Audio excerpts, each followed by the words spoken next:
So could you please state your name? Yes. The name, the date, and the position you're looking for. All right. So my name is Mustaffa Ahmed.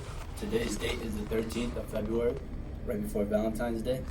And I'm looking for the senator position. Hopefully president one day, but senator for now. Okay.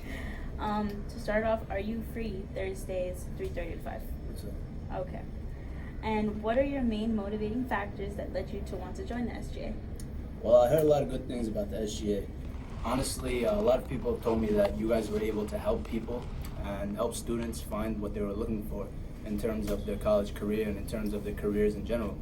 And me personally, I enjoy helping other people. I actually have very high aspirations. I would like to be an orthopedic surgeon. So, helping people is just, it's in my blood, Okay. And what are some goals and events you have planned for the SGA, and how do you plan on achieving them? All right, well, some goals I would say would align with my personal goals, which is to get good time management, to have structure in my life, and to also practice discipline. Now, practicing discipline can mean many different things, but I believe that in order to truly master discipline, you must be able to unemotionally decide what to do, and decide what to do in terms of trying to choose the best situation for yourself that would yield the best outcome. Okay. And what do you feel sets you apart from the other candidates? Well, I feel that I have a drive or a work ethic like nobody has ever seen, or that nobody has ever had here. And that's not to put anybody else down, but I feel that I work very, very hard, and I'm very passionate about what I do. And I feel that I could be able to help other people here. Okay. And speaking on the current team that we have now, what do you feel that you can bring to the table to make us better? Well, that's actually a very good question. I believe that I can help structure certain events or certain details in events that could help pull in people. I'm a very people's person, I can talk to people, and I make them feel comfortable at times, or I like to think that I do. And I feel like as long as people are comfortable, that's the best type of situation to be in, where they can actually better themselves and better the people around them. Okay. And how are you an effective team player? And what experiences can you talk about that shows you're an effective team player? All right, well, I used to work in Brooklyn Urgent Care, or BKUC, and I was the executive intern coordinator.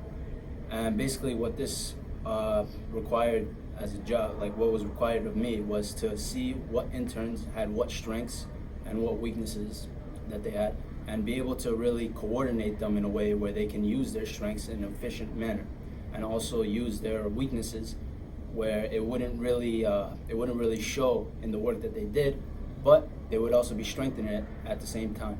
So I'm very good at directing or allocating people in the most efficient manner. Great. And how can you bring what you're personally passionate about to this position?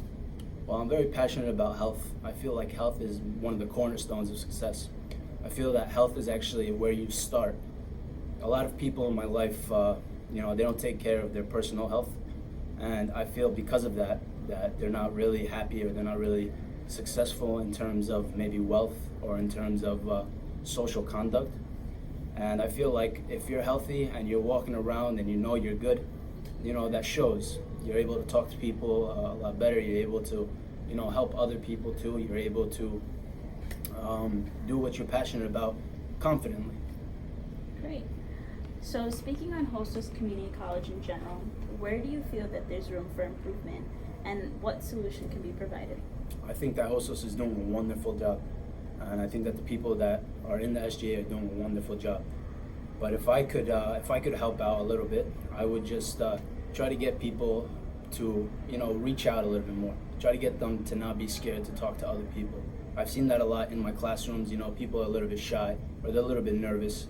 I feel like, kind of being nice is very important, because a lot of people won't go for something just because they're nervous or they're scared of what other people might think. So I think that setting a nice little atmosphere of comfortability is very, very important. I feel I can help there. Okay. So if you were to be in the SGA, and let's say you're in a meeting and you have a disagreement with another member, how would you approach that team member and end the conflict? Again, a very good question. I feel like I would try to understand their point of view first.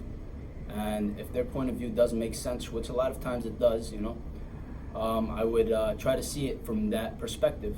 And once I see it from that perspective, I would take the pros and the cons of that, and I would very respectfully explain them, and then see exactly where the person that's arguing, or where the person that's having the disagreement with is coming from. Okay. And last question: Is there something, if there's something that you didn't know in the SGA, how would you go about being more informed? Well, I'll do everything in my power to first figure out, maybe from flyers, maybe from the website, and any other resources that we have. But if we absolutely exhausted every other resource, then I would go to someone who would maybe be there, who has been here for a while, and may know exactly what we need to know. Okay. All right, so that concludes this interview. Thank you so much That's awesome, for coming. guys.